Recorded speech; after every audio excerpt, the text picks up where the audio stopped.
Okay, imagine for a second that our world had two suns in the sky, and then one day, one of them just winked out. That's pretty much what happened in 1991. So today, we're going to get into how one of the planet's two superpowers just vanished, almost in the blink of an eye. Our story starts at the end, or, maybe the beginning of the end.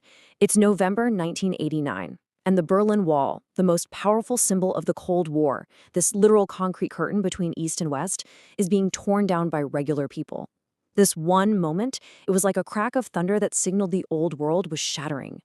The fall of the wall set off a chain reaction that nobody, and I mean nobody, could control.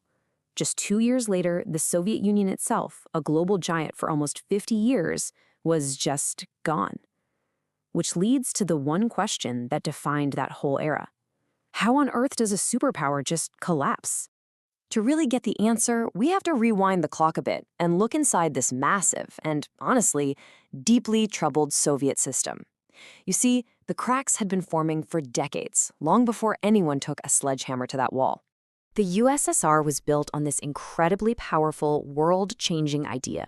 It came out of the 1917 Socialist Revolution, and it was basically history's biggest experiment to get rid of private property and build a society of total equality. And to do that, the state and the Communist Party had to be at the center of absolutely everything. And the foundation for all this was laid by guys like Vladimir Lenin, the hero of the revolution. You gotta understand, he wasn't just trying to run a country. No, he was trying to bend history to his will, to create a new kind of society that he thought would be a model for the entire world. But here's the thing, a huge gap started to grow between the official promise and what life was actually like for the people living there. The promise? A worker's paradise, jobs for everyone, social equality. The reality? Well, it was a one-party state, the economy was grinding to a halt, you couldn't find basic stuff in stores, and you had zero basic freedoms. So by the 1980s, the whole machine was just creaking and groaning. Trying to keep up with the US and the arms race was bankrupting them. The West was in the middle of a tech boom, while Soviet factories and roads were literally crumbling. And then there was the disastrous war in Afghanistan, a total quagmire that just bled money, resources, and morale. You know, there's this dark joke from back then that just says it all. It perfectly captures the mood. There was this deep, deep cynicism. The government was saying everything was great, but everyone knew the truth. The store shelves were empty, and the whole system was a lie. Okay, so into this decaying empire steps one man who thinks he can fix it. So let's talk about his huge gamble and how his attempt to save the Soviet Union actually, and unintentionally, triggered its spectacular end. In 1985, a new, younger leader comes to power, Mikhail Gorbachev, and he could see the writing on the wall. He knew the USSR was falling dangerously behind the West, especially with computers and technology, and that if they didn't do something radical, they were finished. His big plan had two main parts. First was perestroika, which means restructuring. That was all about trying to fix the broken economy. The second, and this was the real bombshell, was glasnost, or openness.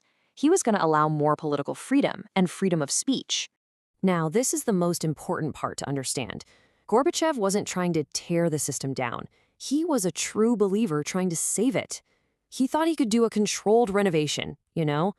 But what happened was he ended up setting off an explosion he couldn't control. Because once you open that pressure valve, even just a little bit, decades of frustration come roaring out. See, glass-nosed openness didn't just let people complain about the economy. It let them talk about history, about all the dark secrets, and to question the very idea of communist rule. It gave them permission to say everything they'd been thinking for years.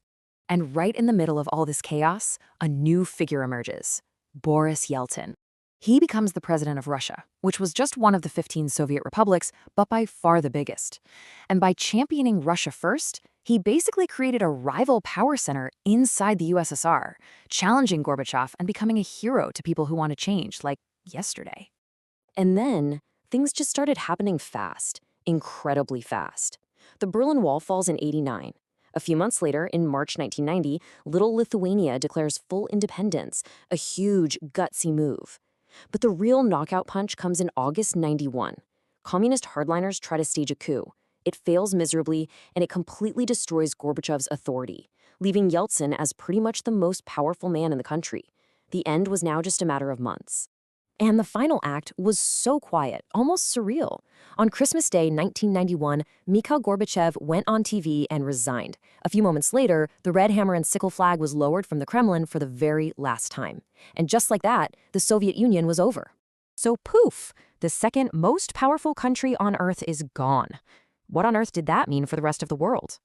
Well, the fallout was absolutely immense. It redrew the map of the world. First, the big ideological fight between communism and capitalism that defined the whole 20th century, over. Second, 15 brand new countries just appeared on the map. And third, with its main rival gone, the United States was suddenly left as the world's one and only superpower. I mean, think about it. For almost 50 years, the world was bipolar, right? Two major powers locked in this global struggle. And then overnight, that whole system was gone, replaced by a new, totally uncertain world with just one power at the center of it all. And that leaves us with one final thought. The collapse of the Soviet Union didn't just close a chapter of history, it threw open the doors to a brand new one. It answered the big question of the Cold War, but it left us with an even bigger one. In a world with only one superpower, what happens next? And that right there is a question we are all still living with today.